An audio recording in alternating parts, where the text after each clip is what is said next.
She presses the child tighter against her chest before the sound even comes, like her body knows it first. A thin cry pushes out anyway, small but sharp, cutting through the cold air like something alive that refuses to stay hidden. Her hand moves fast, rough but careful, covering the baby's mouth just enough to dull the sound, not enough to stop his breath. Her eyes stay wide, fixed on the dark stretch ahead where the road bends behind dead trees. "Quiet," she whispers, her lips barely moving. The baby trembles against her, searching, confused, hungry. "He won't," she says under her breath, voice cracking as she tries to rock him without making the brush shift. "Make him quiet." The voice is not real, not outside, just inside her head, echoing something she heard before. "I'm trying." Her fingers shake harder now. They'll hear him. She swallows, pulling him closer, her coat wrapped around both of them. They already do. The sound comes next, distant but growing, hooves. Slow at first, then steady, then too close. She freezes completely, every muscle locking as if the ground itself is holding her down. The baby lets out another small cry, weaker this time. She presses him into her shoulder, rocking once, twice. "Please," she whispers, not sure if it is to the child or to something else that might be listening. "Please, just for a minute." The wind shifts and carries the smell of horses, leather, smoke. Her breath shortens. She lowers her head, hiding her face in the cloth wrapped around the child. "Don't," she whispers again. "Don't make a sound." The baby moves, restless, and she feels the panic rise like something choking her from the inside. The riders come into view through the thin gaps in the brush. She does not look directly at them at first, just watches their shadows stretch across the ground. Boots, stirrups, the slow swing of rifles resting easy in their hands. There are 5 of them. No, 6. She counts twice without moving her lips. One of them laughs, low and careless, like there is nothing in the world that can touch him. Another spits into the dirt. "She couldn't have gone far," one of them says, voice flat, bored. "Not with that thing." A second voice answers, sharper. "You underestimate women when they got nothing left." The first one snorts. "She got something. That's why we're here." Her grip tightens. The baby squirms again, a small sound escaping before she can stop it. She shuts her eyes hard. Silence follows, heavy and sudden. The riders stop. She hears the shift of leather, the creak of saddles. "You hear that?" one asks. No one answers right away. Then wind. A pause. Didn't sound like wind. Another pause, longer now. She feels her heart pounding so loud she is sure it will give them away. "Spread out," someone says quietly. "Check the line." The sound of hooves begins again, slower now, careful. She lowers herself further into the brush, ignoring the way the cold bites through her knees and hands. The ground is damp, seeping through her clothes, but she does not move. The baby's breathing is uneven, small hiccups that come and go. She presses her cheek against his head. "Stay with me," she whispers. "Stay quiet." Her eyes move, tracking shadows, counting again as they split apart. One rider moves closer than the others, cutting along the edge where she hides. She can see the shape of his hat now, the tilt of his shoulders. His horse steps slow, careful, as if it knows something is wrong. "Nothing here," another voice calls from farther off. "Tracks end near the creek."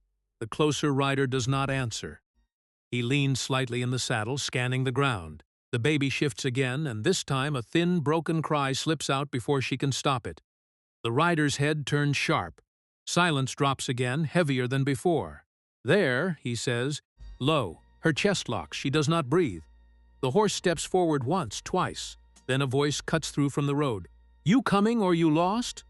It is impatient, annoyed. The rider near her hesitates. She can feel it. The pause hanging in the air like something fragile. "Thought I heard something," he says back. "You hear ghosts now," the other man calls. A few of them laugh. The rider exhales, a small sound, almost tired. "Just the wind," he says finally. He turns the horse away. She does not move. Not when the hooves begin to pull back toward the road. Not when the voices grow distant again. Not when the last shadow slips past the trees and disappears. She stays frozen, her body locked around the child like stone. The cold sinks deeper now, crawling into her bones, but she does not feel it the same way anymore. All she feels is the space they left behind. Time stretches. She does not know how long she waits. The baby's breathing slows, softer now, worn out from crying. She loosens her grip just enough to look at him. His face is red, eyes half closed, mouth still searching. "You're still here?" she whispers. Her voice shakes, but it does not break. "You're still here." She brushes her thumb across his cheek, slow, careful. "We didn't run," she says quietly, almost to herself. "We didn't run. The road is empty now." The trees stand still, thin and silent. No sound of hooves, no voices, just the wind moving through dry branches. She looks at the open space where they had been, then down at the child again. Something in her face changes, not softer, fixed in a way that does not move anymore. "We stay," she whispers. "You hear me?" The baby does not answer, just breathes. She nods once, like that is enough. "We stay." She does not move when the last hoofbeat fades. The silence that follows feels wrong, too heavy, like it is waiting to break again. Her arms ache from holding the child so tight, but she does not loosen them. The baby stirs, a weak sound building in his throat. She presses her lips to his head. "No," she whispers, "not now." His cry slips out anyway, thin and tired. She closes her eyes, letting the sound pass through her instead of fighting it this time. "It's done," she says under her breath. "They're gone." But her voice does not believe it. She shifts slowly, easing herself out of the brush. Her legs shake when she tries to stand. The ground feels uneven, like it might give under her at any step. She looks toward the road again, empty now, but she keeps staring as if expecting them to come back the second she turns away. The baby cries again, louder this time. She pulls him close, rocking once. "I know," she says softly. "I know." Her voice is dull, worn down past fear. "There's nothing left to take." She stops, her eyes hardening at her own words. That's not true. She sinks down near a broken fence post, the wood splintered and gray. Her hand brushes it without thinking. The touch brings something back, fast and sharp, a memory she cannot hold off. She sees his hands on that same kind of wood, steady, sure. She hears his voice, low, certain. "They don't come after names," he had said. "They come after what those names hold." She had laughed then, not because it was funny, but because she believed him. Now she shakes her head, slow, like she is arguing with someone who is no longer there. "They didn't just kill him," she says quietly. The baby shifts, pressing against her. "They erased him." Her voice grows tighter as the words settle in. "You saw it?" She asks the empty space, like someone might answer. She nods once, answering herself. "I buried what they left." Her hand curls into the fabric around the child. Not a man, not even close. She swallows hard, forcing the rest out. "Pieces." The baby lets out a small cry again, and she lowers her head to him. "You don't remember," she whispers. "Good. You don't need to." A sound breaks the stillness, not loud, not close, but not part of the wind either. She lifts her head slowly, eyes scanning the edge of the trees. Nothing moves at first, then she sees it, a shape, standing just beyond the line where the brush thickens into shadow. A man, still. Watching, her body tightens again, but this time she does not hide. She shifts her grip on the child, turning just enough to face him fully. "You been there long?" she asks, her voice low but steady. The man does not answer right away. He steps forward once, just enough for the light to catch part of his face. Rough, tired, unreadable. "Long enough," he says. She studies him without blinking. "You with them?" she asks. He shakes his head once. "No." She lets out a slow breath, but it is not relief. "Then why stay quiet?" she presses. He shrugs, small. "Didn't feel like getting shot." She almost laughs at that, but it dies before it can form. The baby cries again, louder now. The man's eyes flick down to the sound. "You're loud," he says. She shifts the child higher against her shoulder. "So are you," she answers. He looks back at her, something faint moving in his expression. "You'll get yourself killed," he says. She holds his gaze, unblinking. "I already am." The words land flat between them. He steps closer, slow, careful, like he is approaching something that might break or bite. "They were looking for you," he says. "I noticed." Her voice stays dry. He nods toward the road. They don't stop easy. She adjusts her grip again. Neither do I. He studies her for a long moment. "What'd you do?" he asks. She shakes her head. Nothing. He does not look convinced. People don't ride like that for nothing. She meets his stare. I didn't do anything, she repeats. Then her voice drops, sharper. He did. The man tilts his head slightly. Your husband. She nods once. They killed him for it. He waits. She exhales slow. Then they came back to make sure he never existed. The man's eyes narrow just a little. How do you erase a man, he asks. She gives a small, empty smile.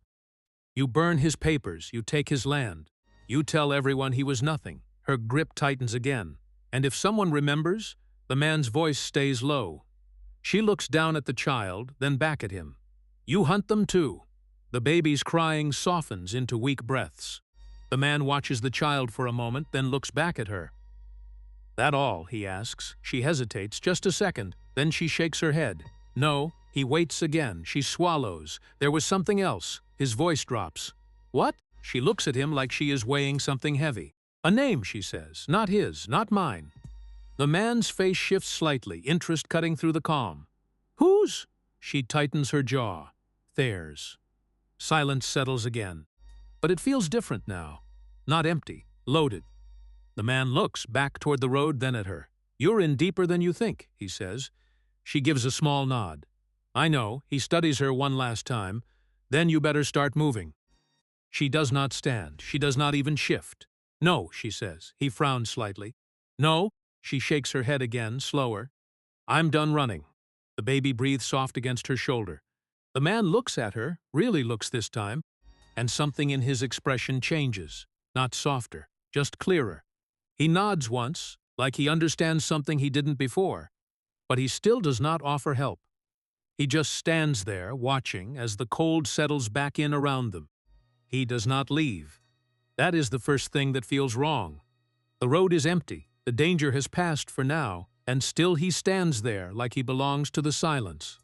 She watches him without speaking, her arms tight around the child. The baby stirs again, a weak cry slipping out, softer than before but still enough to carry. The man glances at the child, then back at her. You got milk? He asks. His voice is plain, like he is asking about the weather.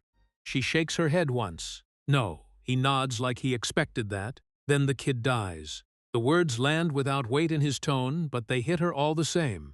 She shifts the baby, pressing him closer. Help me, she says. It comes out faster than she wants. He does not react right away. He looks past her, scanning the tree line, the road, the empty stretch of land like he is measuring something she cannot see. I don't help people, he says. She swallows, her jaw tightening. He looks back at her, eyes steady, unreadable. A long second passes. Then another. I didn't, he says. The baby lets out another thin cry, weaker now, breaking into small breaths. She rocks him once, her movements tight and careful. He won't last, she says, more to herself than to him. The man steps closer, slow, not reaching, just watching. He needs heat, he says. He needs food. She nods, her throat dry. I know. He looks around again, this time sharper, like something has settled in his mind. Fire, he says, her head snaps up. No. He doesn't look at her when he answers. Yes, she shakes her head harder. They'll see it. He crouches down near a patch of dry brush, already reaching for small sticks. Maybe. Her voice rises, tight with panic. They will. He glances up at her, calm in a way that feels wrong. Then they will. She stares at him, disbelief cutting through her fear. You trying to get us killed? She asks. He shrugs once, small, trying to keep him alive.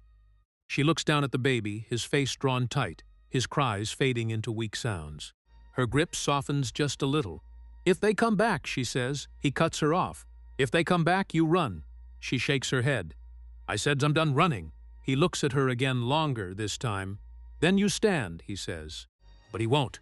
The words settle heavy between them. She closes her eyes for a second, then opens them again, sharper now. Do it, she says.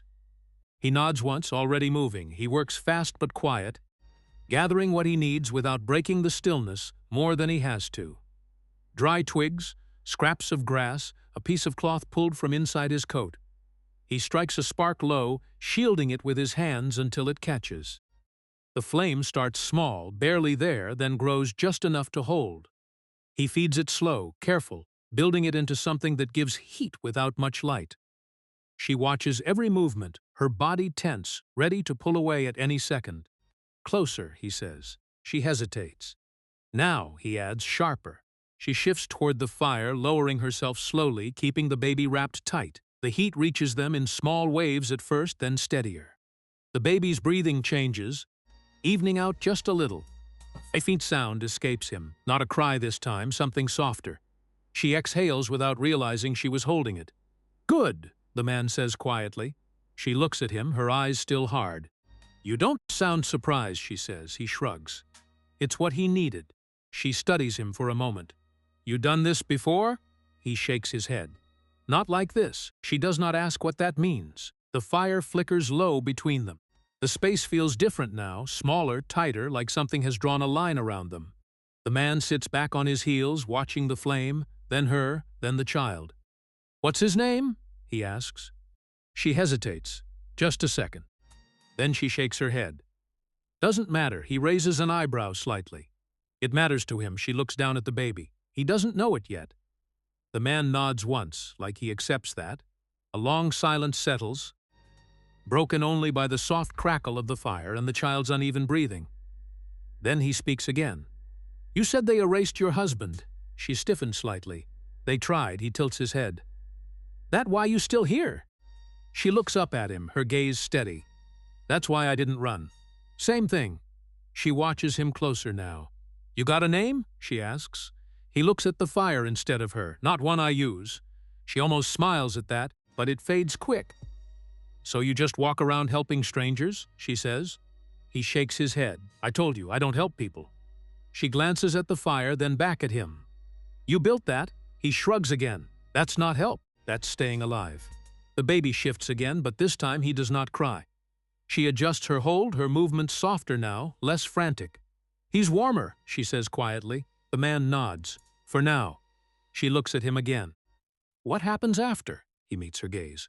"You keep him that way." She shakes her head slightly. "I can't do that alone." He does not answer right away. His eyes move to the road again, then back to her. "You won't be alone for long," he says finally. She frowns. "What does that mean?" His voice stays even. "They'll come back." She feels the words settle deep, but her face does not change. "Then we'll be ready," she says. He studies her for a long moment, then gives a small nod. The fire burns low between them, steady and quiet. The child breathes easier now, his small body pressed against hers. The man stays where he is, not leaving, not offering more than he already has. But he does not ride past, and that changes something she cannot name yet. The fire holds steady between them, small but alive, feeding just enough heat into the child's thin body. She watches his breathing, counting each rise, each fall, like it might stop if she looks away. The man does not move much, just sits close enough to tend the flame, far enough to keep his space. The night feels tight around them, like it is listening.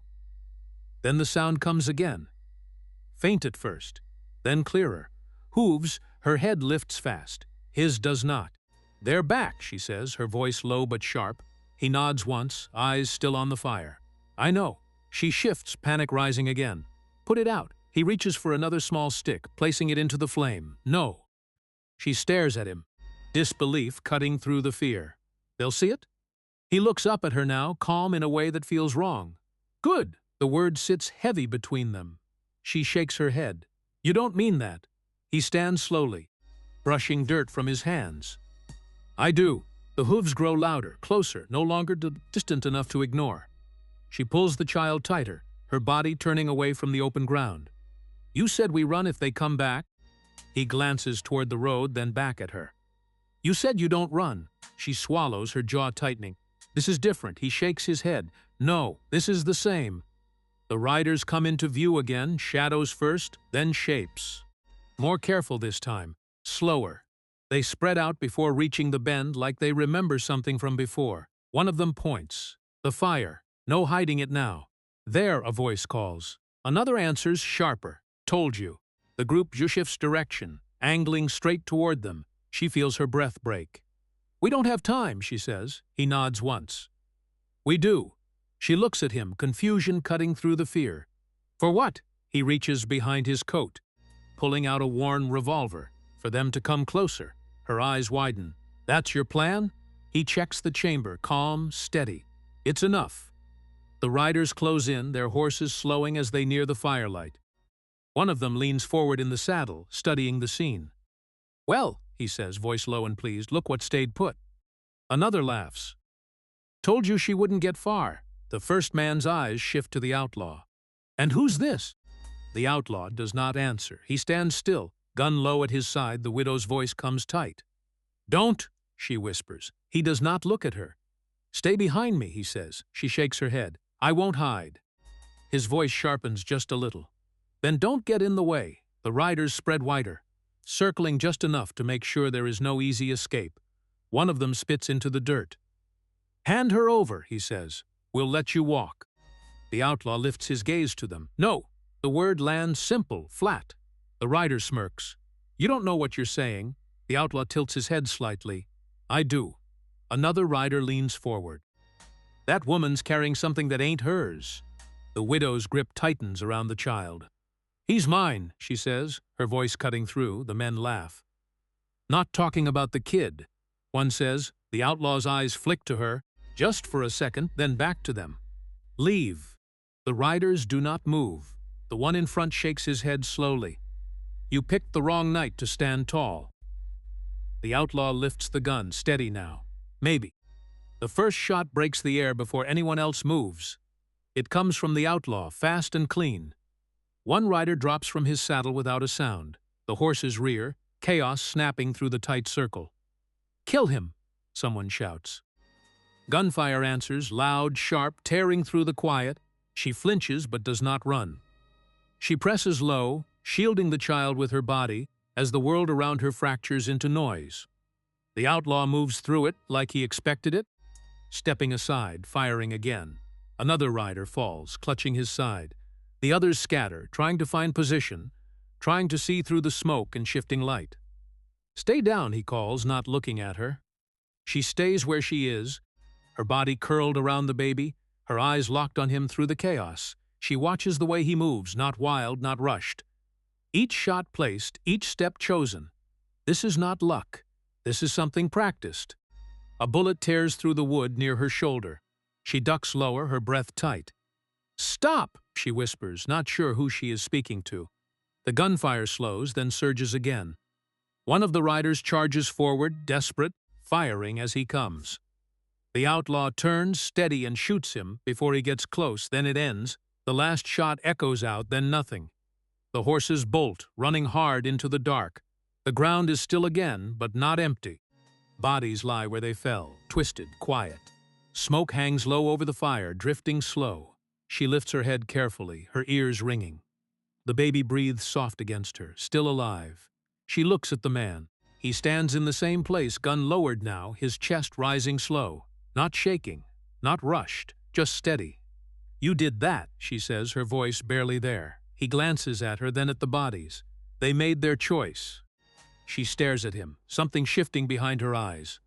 "So did you." He nods once. "Yes." The fire still burns between them, small and steady, like nothing happened at all. But she sees him different now. Not just a man who stayed, not just someone who built a fire. Something harder, something that does not hesitate. "What are you?"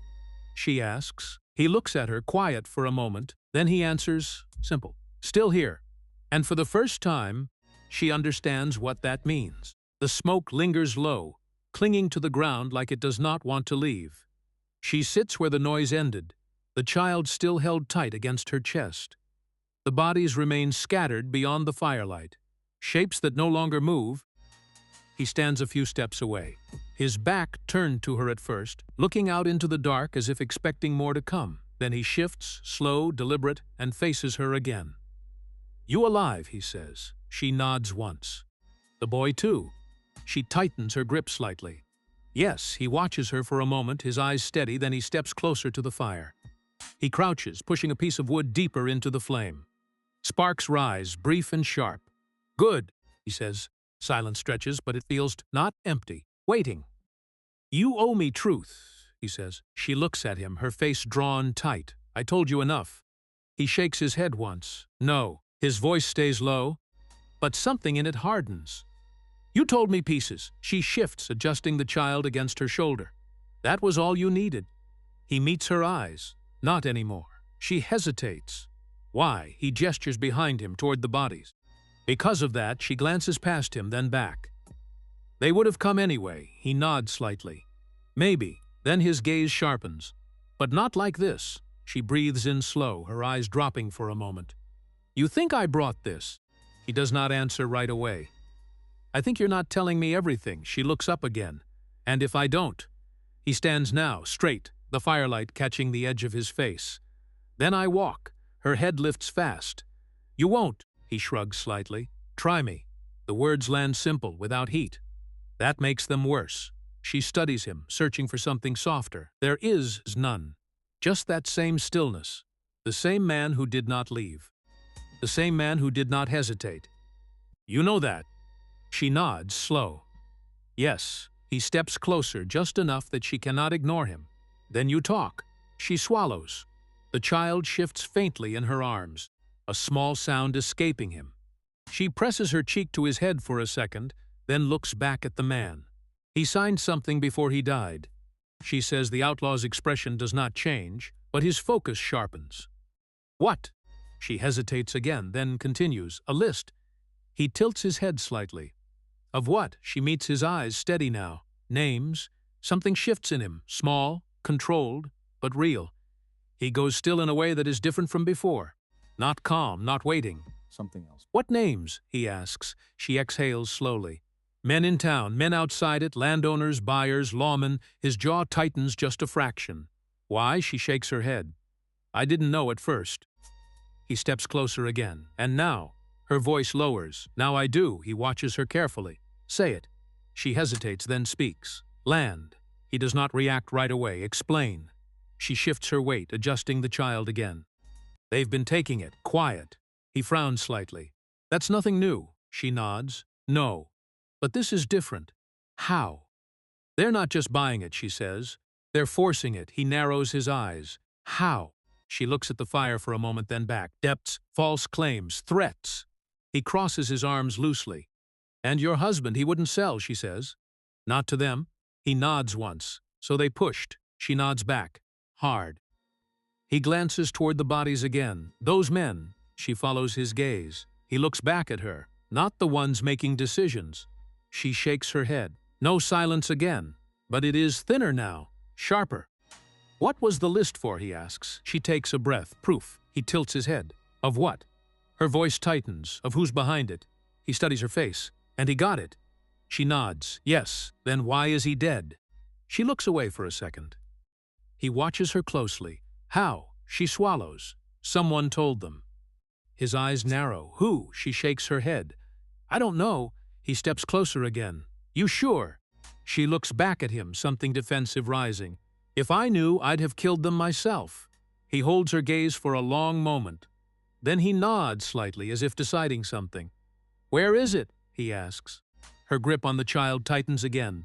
Safe. His voice stays even. That's not. She meets his eyes. It's the only one you get. He exhales through his nose, not angry, but not satisfied. You expect me to stand here for something I haven't seen. She leans forward slightly. You already did. He pauses, that lands. He looks at the fire, then back at her. Names, he says quietly. You said names? She nods. Yes. He studies her face again. Say one. She hesitates. No, his voice sharpens just a touch. Say one. She shakes her head. If I do, you're in it. He tilts his head. I already am. She holds his gaze, then slowly speaks. The sheriff. His expression does not change, but something deeper shifts behind his eyes. You're sure? She nods. He was first on the list. He looks away for a second, toward the dark beyond the fire. Then back. Who else? She hesitates again. I won't say more. He watches her. You don't trust me, she answers quick. I don't trust anyone. He nods once, fair, then he takes a step back, thinking. The fire crackles between them, steady, unchanged. You said land, he says. How much? She exhales slowly. Enough to matter. He shakes his head. That's not an answer. She meets his eyes again. Enough to own this place. All of it. That lands heavier. He goes quiet again. Longer this time. His gaze drifts past her, past the fire, as if he is seeing something else entirely, something larger than this moment. You said names, he repeats. She nods. Yes. I know some of them, he says. Her breath catches slightly. What? He looks at her again, his expression harder now. I've seen them before. She stares at him. Where? He does not answer right away. Then he speaks, low. Places like this. She feels the shift. Not just in him, in everything. This isn't just about you, he says. No, he nods once. It's bigger. She looks down at the child, then back at him. I told you. He studies her one last time, then looks at the fire again. The flames move steady, quiet, like they don't care what comes next. We don't stay here, he says. She nods. I know. He looks at her. You lead. She hesitates. Why? He answers simple. Because now I need to see that list. She holds his gaze, something firm settling into her expression. Then you stay. He nods once. I didn't ride past, he says, and this time she believes it means something worse than leaving. They leave before the light fully breaks, the fire stamped down to ash, the ground marked only by what cannot be hidden. She walks ahead at first, then beside him when the path narrows, the child wrapped close against her chest. The road is thin and uneven, cutting through dry land that holds too many old things. He watches the edges, the hills, the empty stretches where someone could be waiting. She watches the ground, careful with each step. You've walked this way before, he says. She nods. Many times. He glances at her. Running, she shakes her head. Working. He studies her for a moment. Same thing. She does not answer. They move in silence for a while, the kind that is not comfortable but not new either. The wind carries dust across the road, thin lines that fade as soon as they form. The child shifts slightly, a soft sound leaving him. She adjusts him without stopping. He watches that the way she does it without looking down. You trust me now, he says. She keeps her eyes forward. No. He nods. Good. They walk another stretch before he speaks again. Where are we going? She hesitates. Somewhere safe. He exhales. That doesn't exist. She glances at him. Safer. He accepts that with a small nod the road bends slightly, dipping low between two rises. Something dark breaks the line ahead, a shape that does not belong to the land. He sees it first, his pace slowing just a fraction. She notices that and looks up. What is it? She asks. He does not answer right away. They get closer, the shape becoming clearer, heavier. A horse stands off to the side, reins dragging, its head low, unmoving. A body. She stops. No, she says, quiet. He steps ahead of her now, moving slow, careful. His hand drifts near his gun but does not draw. The body lies face down in the dirt, coat twisted, one arm bent under in a way that looks wrong. The badge catches the light first. She sees it. Her breath tightens. He wore that, she says. He crouches near the body, turning it just enough to see the face. Dust covers most of it, but the shape is clear. He studies it for a moment, then looks back at her. Once, he says. She takes a step closer despite herself. What happened? He looks at the body again, then at the badge pinned to the chest. Same thing that happens to all of them. She frowns. Which is? He stands slowly. They pick a side. She looks at the man on the ground, her eyes searching for something that might still be there. He used to come by the house, she says. Check the fences. Talk to my husband. He listens but does not interrupt. He said things were changing, she adds. He said to be careful, and you believed him, he says. She nods once. I did. He looks down at the badge. He believed something too. She kneels now slow, the child still held close. Her free hand hovers over the badge but does not touch it yet. He wasn't like the others, she says. He watches her. They all start that way. She shakes her head. No. He tilts his head slightly. You sure? She hesitates. Then looks up at him. I thought I was. Silence settles again, heavier this time. The horse nearby shifts slightly, then stills again. Who found him? She asks. He looks around the empty road. No one. She frowns. Then why is he here? He shrugs slightly. Message. She looks back at the body. For who? He meets her eyes. For anyone still asking questions, she swallows, her throat tight. Her hand lowers slowly, finally touching the badge. It is warm from the sun, but it feels heavier than it should. She pulls it free, the pin resisting for a second before giving. You don't need that, he says. She looks at it in her hand. I know. Then leave it. She shakes her head. No, he watches her closely. Why? She closes her fingers around the badge. Because someone should remember what he was. He studies her face. And what was that?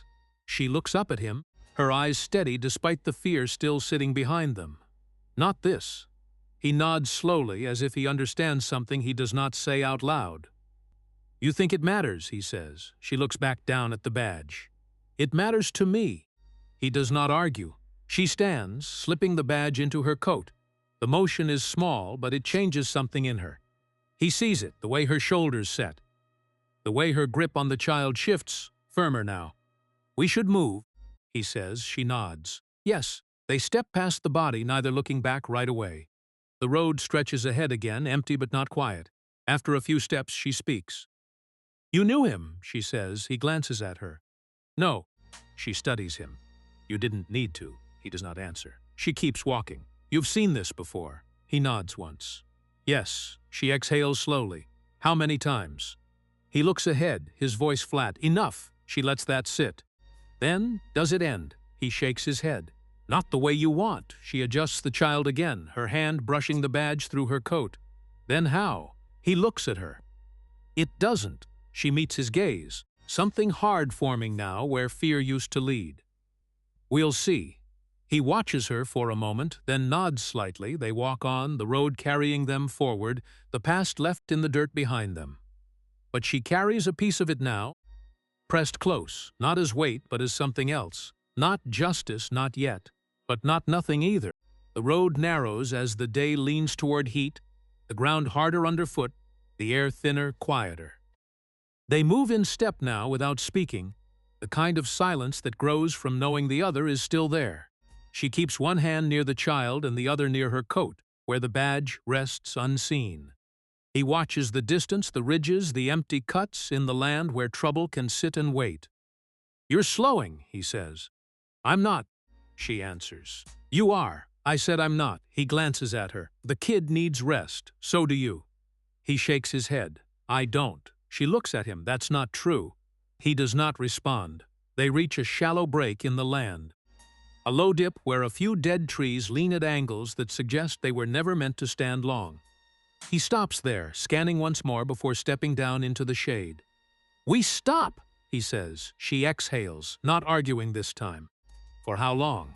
Enough. She lowers herself carefully, settling with the child against her chest. He moves a few steps away, not far but far enough to keep his space.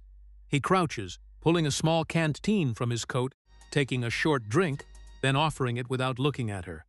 She hesitates, then takes it. Thank you. He nods once the silence returns, but it does not stay whole for long.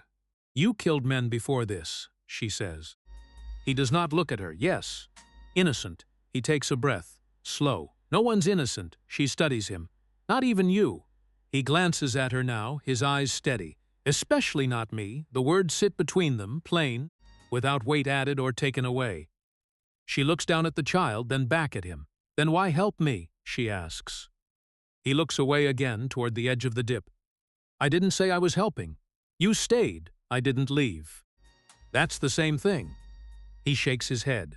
No, she frowns slightly. Then what is it? He does not answer right away. It's not walking past. She watches him, trying to place the difference. That doesn't make you good. His eyes shift back to her, sharper now. Don't call me good. I didn't. You were about to. She holds his gaze. Would you have cared? Yes. Why? His jaw tightens slightly. Because it's wrong. She leans back a little, adjusting the child.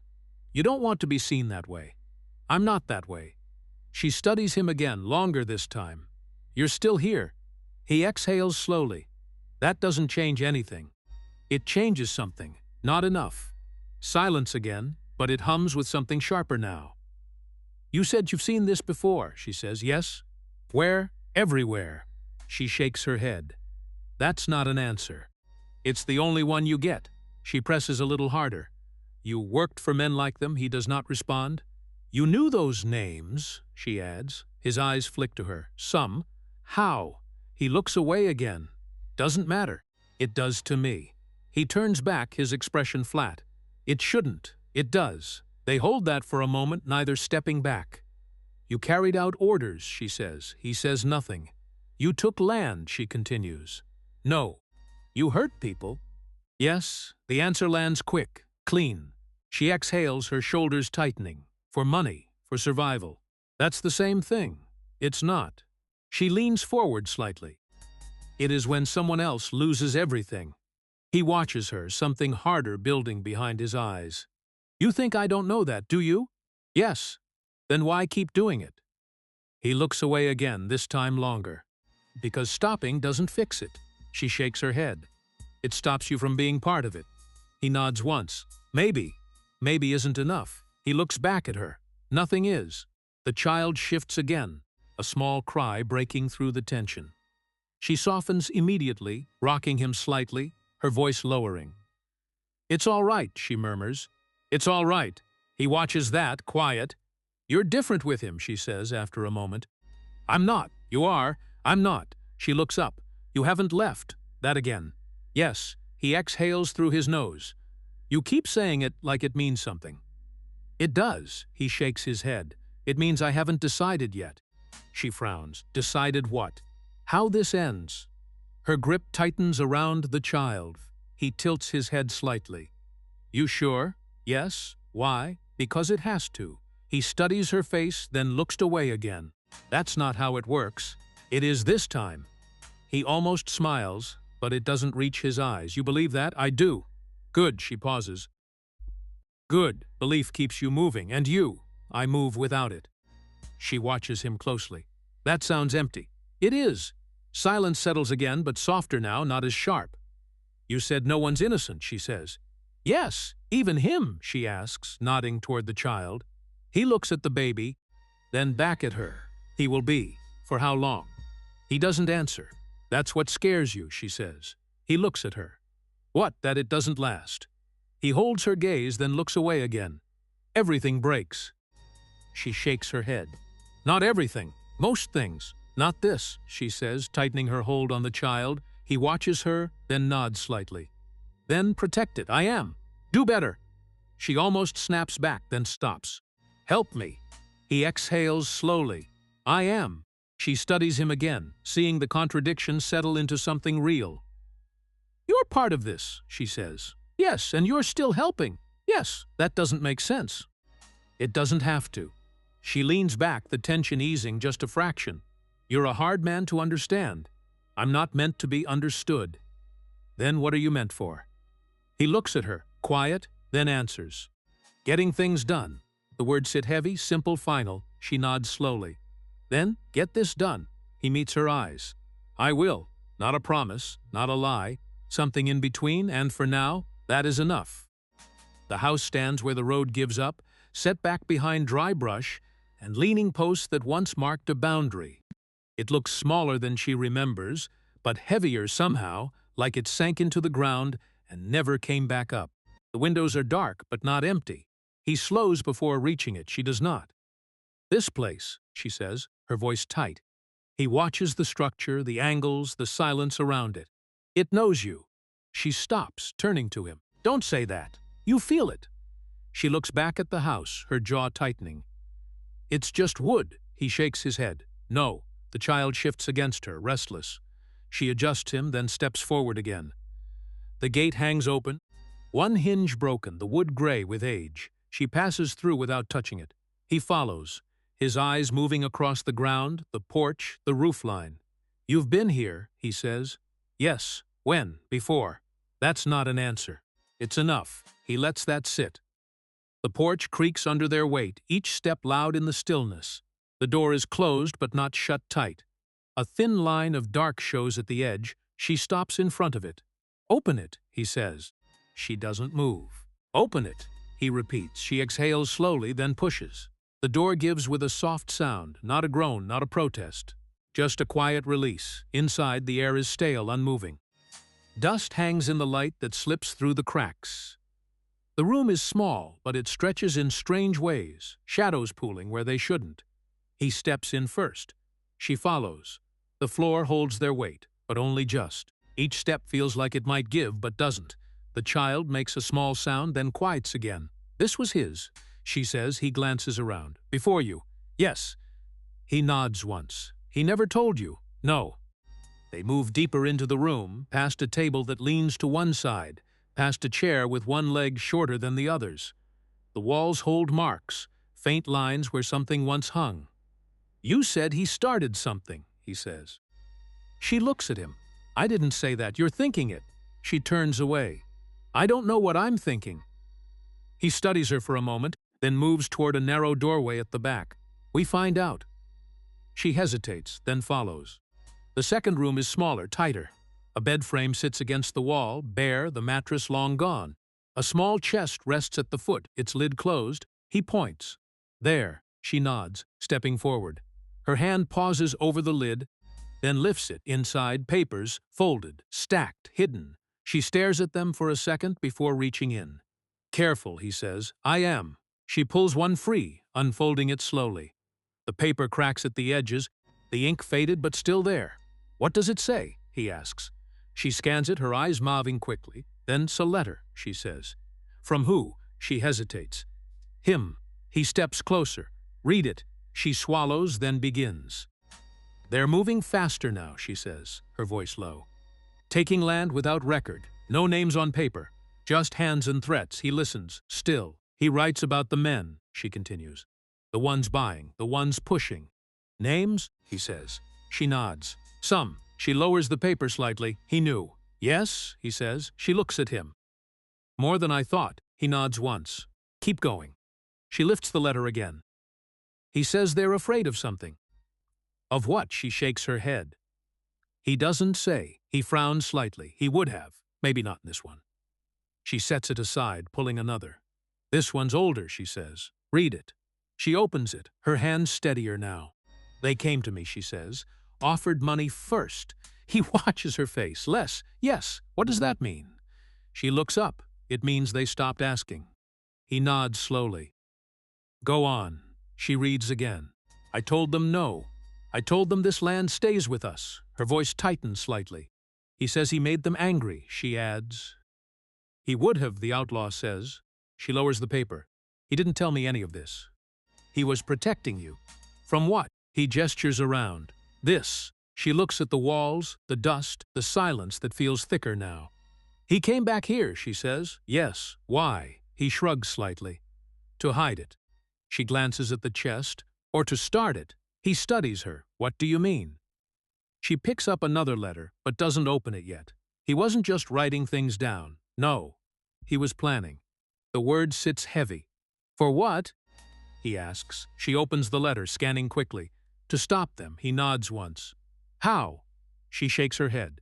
"I don't know yet." He steps closer. "Look again." She reads more carefully now, her eyes moving slower. "He talks about others," she says. "People who wouldn't sell. Alleys, yes. Names." She nods. "Some I know, and some I don't." He watches her, waiting. "He was gathering them," she says. "For a fight, yes." She lowers the letter, her hand still now. "He didn't tell you," he says. "No." "Why?" She looks at him, something shifting behind her eyes. "Because he knew I would try to stop him." He nods slowly. "You would have?" "Yes." Silence fills the room again, but it feels different now. Sharper, closer. "This isn't just about land," he says. "No, it's about control." "Yes." And he pushed back. She nods. "He started something," he says. The words land hard. She looks at the letters, then at the empty room, then back at him. "Yes," she says. The child stirs again, a soft sound breaking through the weight of it all. She holds him closer, her hand brushing the badge in her coat. "What happens now?" she asks. He looks around the room, then at the letters, then at her.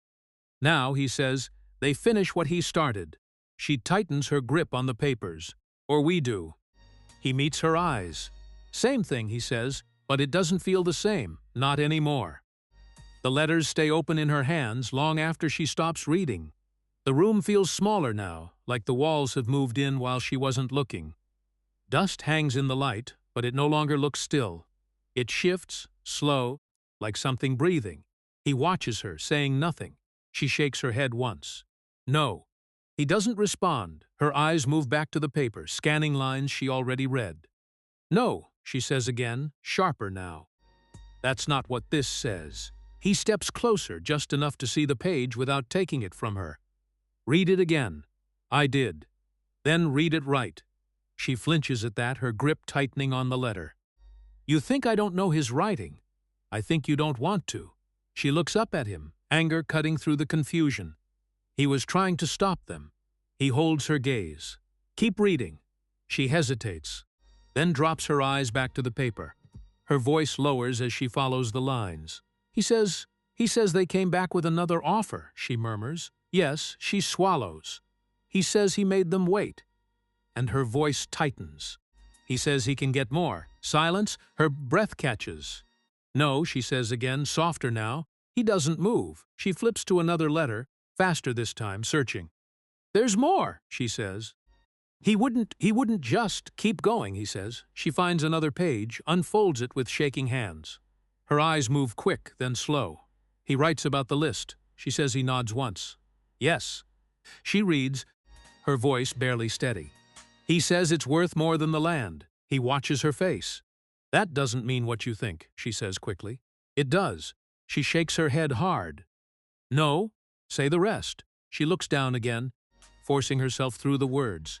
He says they'll pay to keep their names quiet. The room goes still. Her hands stop moving. No, she whispers. He doesn't soften.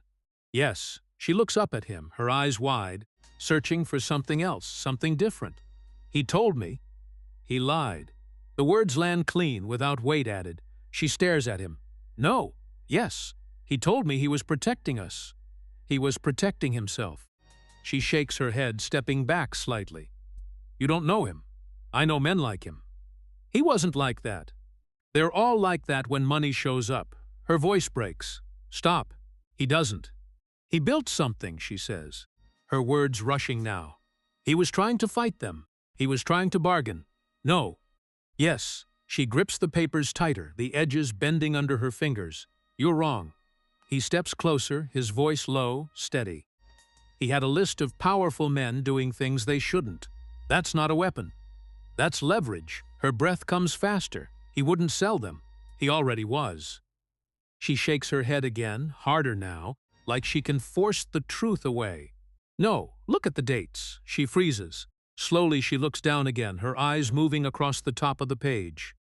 Her lips part slightly. They get closer, he says. The offers. The numbers. She follows the lines, her face draining. He waited, the outlaw adds. Not to stop them, to raise the price. Her hands start to shake. No, she whispers again. But there is no strength behind it now. She drops one of the letters. It falls to the floor, soft but loud in the silence. He told me. She starts, then stops. He told you what you needed to hear, the outlaw says. She looks at him, her eyes wet but not yet breaking. He wouldn't lie to me. He already did. Her chest tightens, her breath uneven. We had plans, she says. We were going to leave. With money, he says. She freezes again, the words land deeper. Her eyes drop to the papers still in her hands. He was going to sell them, the outlaw says. No. Yes. He told me. He lied. This time the words don't hit with force. They settle, heavy, final. She sinks slowly to the floor, the child still in her arms. The letters slipping from her fingers one by one. They scatter across the wood, pieces of something she cannot hold together anymore. He said it was for us, she whispers. It was, the outlaw says. She looks up at him, confused, hurt. Then how? He just didn't care who else it broke. Her face tightens, the pain finally cutting through. That's not saving, she says. No, that's not protecting. No, her voice drops to almost nothing. That's using. Yes, silence fills the room again, but now it feels full, pressing in from every side. She looks down at the child, her hand moving over his back slowly, like she is reminding herself he is real. I didn't see it, she says. You weren't meant to. I trusted him. He nods once. You should have. She looks up at him, confused again. Why? Because that's what people do. Her eyes search his face, and they get this sometimes. She exhales, long and slow, her shoulders sinking. I built my life on that, she says. He doesn't answer. I followed him, she adds. I believed him. He looks at the scattered letters. He gave you something to believe, she shakes her head. It wasn't real. It was real to you. She closes her eyes for a moment, then opens them again. That doesn't make it right. No. Silence again. Then she looks at him. You knew, she says. I guessed. And you still stayed. Yes. Why? He takes a breath slow. Because you didn't. She frowns. Didn't what? Lie. She stares at him, something shifting again, something quieter this time. I don't know what to do now, she says. He nods slightly. Good, she blinks. Good, means you're done pretending. She looks down at the letters, then slowly starts gathering them again, her hands steadier now. What happens next, she asks. He watches her. You decide, he says. She looks at him, the badge in her coat pressing against her side, the child warm against her chest, the letters heavy in her hands. And for the first time, she doesn't look back at the past. She just sits in it and breathes. He doesn't move. He doesn't speak. He just stays. And for now, that is enough. The riders arrive at dusk, not hiding, not rushing, just certain. Dust lifts slow behind them, hanging in the air like it has nowhere else to go. She stands outside the house before they reach the fence. The child rests against her chest, wrapped tight, his face turned inward. The outlaw steps out beside her, matching her pace, stopping when she stops. Not ahead, not behind, beside. They came back. He says, yes, last time. Yes, he looks at her. You sure? No good. The riders spread as they close in, forming a wide arc that cuts off the road and the brush. No gaps, no easy path out. One man rides ahead of the others, slower, controlled. He dismounts before his horse fully stops, boots hitting dirt without sound. That's him, the outlaw says. She nods. I see. The man studies her, then the outlaw, then the house. His eyes rest on the child for a brief second, then return to her face. It's gone. He tilts his head. You expect me to believe that? No, she says. I expect you to try and kill me. A faint smile touches his face. Honest. You should try it. I don't need to. You needed him, she says. His smile fades slightly. He needed me. He thought he could outplay you. He thought wrong. She shifts her weight, steady, grounded. So did you. The outlaw glances at her, then back at the man. Careful. I am, she says. The man lifts a hand, and the riders behind him adjust, hands lowering to their guns. You don't win this, he says. I'm not trying to win. Then what? She looks at him, her voice flat. I'm ending it. A pause stretches, thin but tight. He studies her longer now, measuring something. You think killing me ends anything, he says. No. Then what does?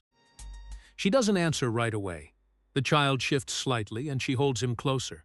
This does, she says quietly, the man's eyes narrow. That's not an answer. It is. He exhales once, slow. Last chance. No. His hand moves, gunfire cracks. The first shot splinters the post beside her. The outlaw fires back without waiting, dropping one rider clean from his saddle. Move, he says. I'm moving. She steps sideways, not back, firing once, then again. A rider jerks, then falls. Left, the outlaw calls. She turns, shoots, misses, adjusts, shoots again. The second shot lands.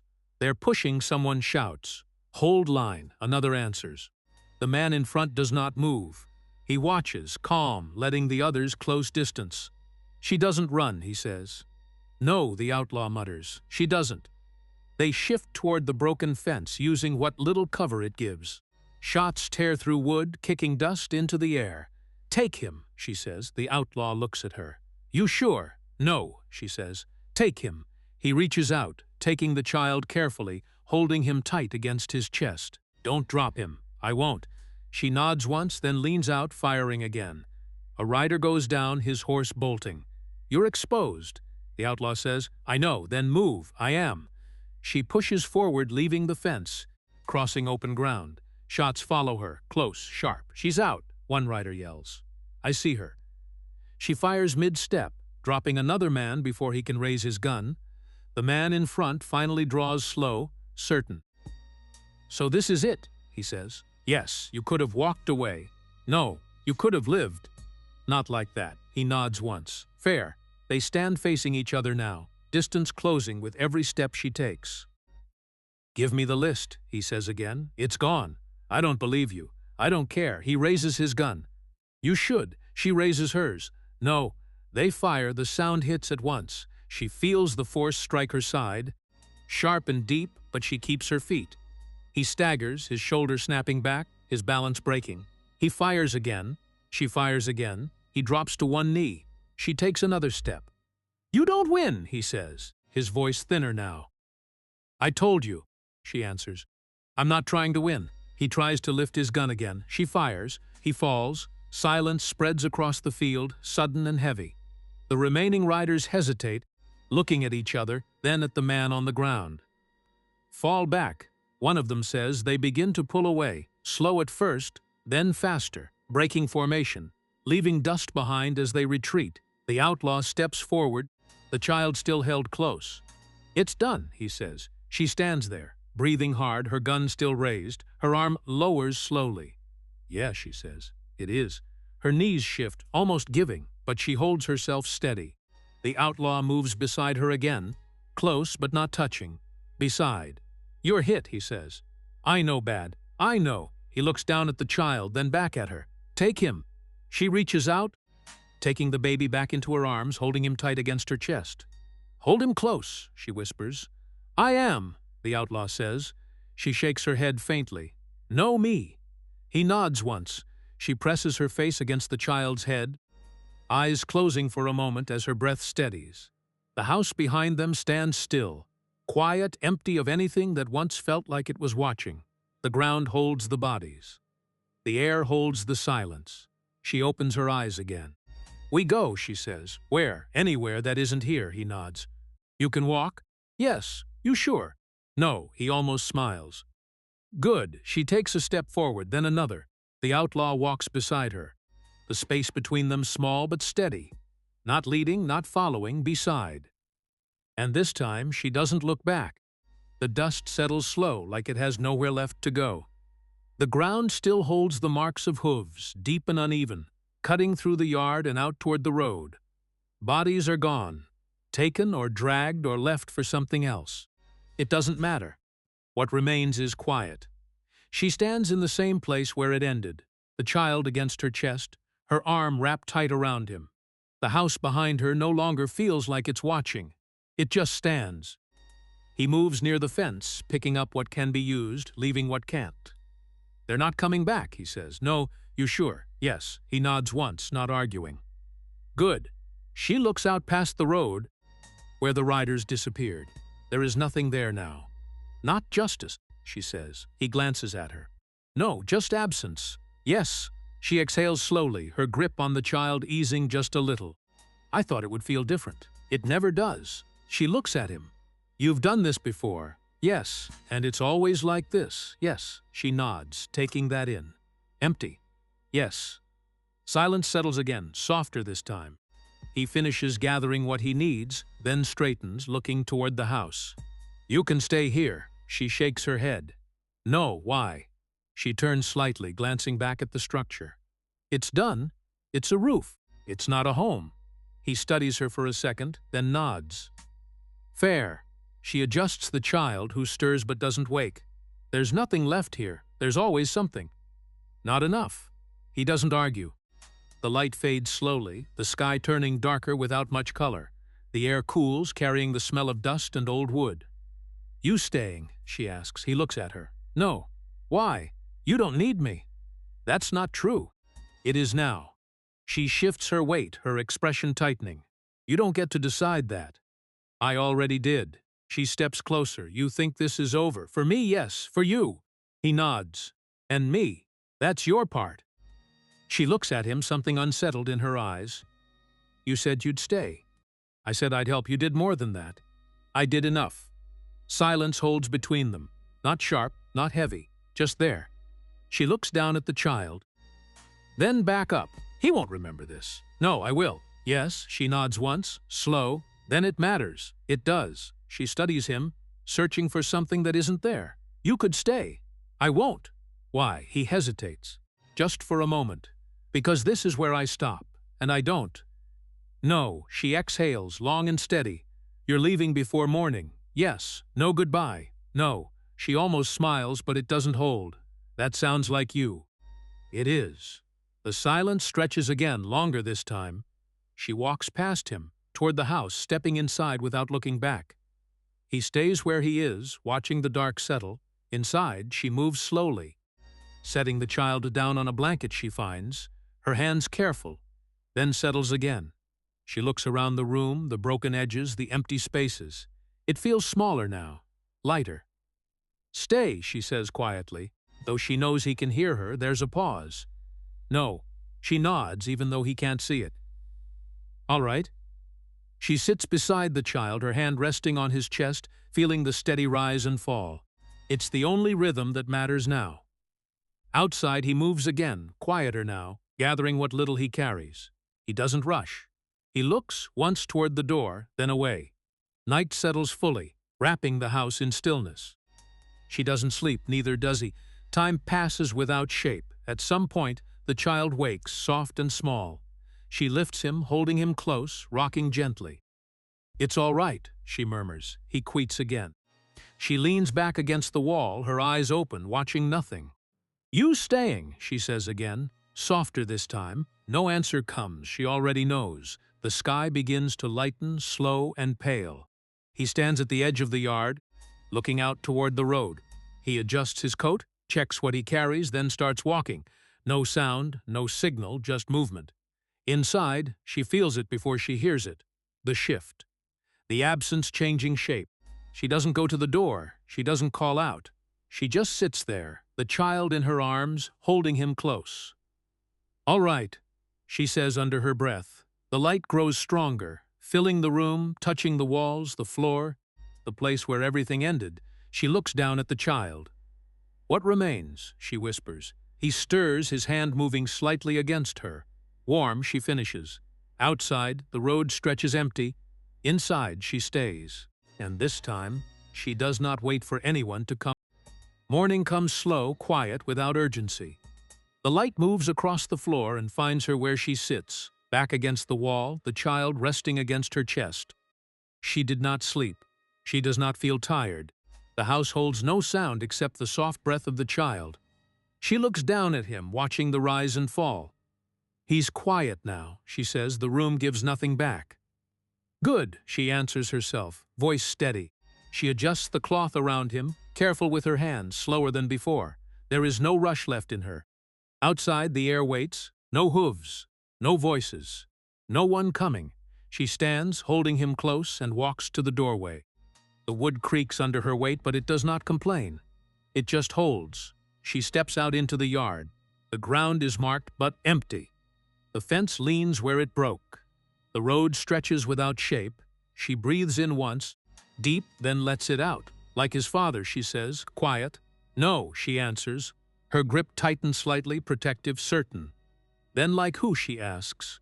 She looks down at the child again, his face calm, untouched by what has passed, like someone who gets to live. The words settle into her, not heavy, not light, just true. She steps forward. Each step is slow at first, feeling the ground, testing it, then steadier. The house stays behind her. She does not look back. The wind moves across the field, carrying dust, but not holding it. It lifts, then lets it fall somewhere else. She keeps walking. The child stirs once, a small sound, then quiets again. She shifts him slightly, her hand resting firm across his back. "It's all right," she says. No answer comes, she doesn't need one. The road bends ahead. Not sharp, not clear, but enough. She follows it without thinking too far. Step, step, step. The silence is not the same as before. It does not press in. It does not wait for something to break it. It just is. She feels the cold still there, under everything. Not gone, not forgotten. But it does not reach her the same way. It does not hold. She adjusts the child again, lifting him higher against her shoulder. "You hear that?" she says softly. "There is nothing." "That's fine," she adds. Her voice does not shake. She walks past the edge of the yard, onto the road proper, where the tracks fade into the ground and then disappear. No sign of where anyone went. No sign of where anyone will come from. "Good," she says. Her steps grow more certain now, less careful, more direct. The weight she carries is real, but it does not slow her. It steadies her. She pauses once, just once, turning her head slightly. Not enough to see the house, just enough to feel the direction of it. Then she faces forward again. No, she says, quiet but firm. She keeps moving. The light grows stronger, warming the ground, touching her face, the child's hair, the space ahead. She shifts her grip again, making sure he is held tight, secure. Hold on, she murmurs. He does. She continues. Time passes without count. The land changes slowly. Small rises, dips, patches of grass that survived, places where nothing did. She moves through all of it. No hurry, no pause. At one point, she stops near a dry well, its edge cracked, the rope long gone. She looks at it for a moment, her expression unreadable. Then she shakes her head once. No more, she says. She steps past it without stopping again. The road continues, so does she. The child makes another small sound, softer this time, like a breath catching and then settling. She smiles, faint but real. You're here, she says. She keeps walking. The horizon stays distant, but it does not feel unreachable. It just exists, and she moves toward it. There are no voices behind her, no footsteps following, no shadows stretching longer than they should. Just her, and the child, and the space ahead. She breathes in again, deeper this time, letting it fill her chest fully before letting it go. The cold stays where it is, but it no longer owns her. It no longer decides. She does. Her steps do not slow. Her eyes do not turn back. Her hands do not loosen. She walks forward, steady, grounded, present. He's quiet now, she says again, softer. Good. The answer comes easier this time. She keeps going, and she does not stop.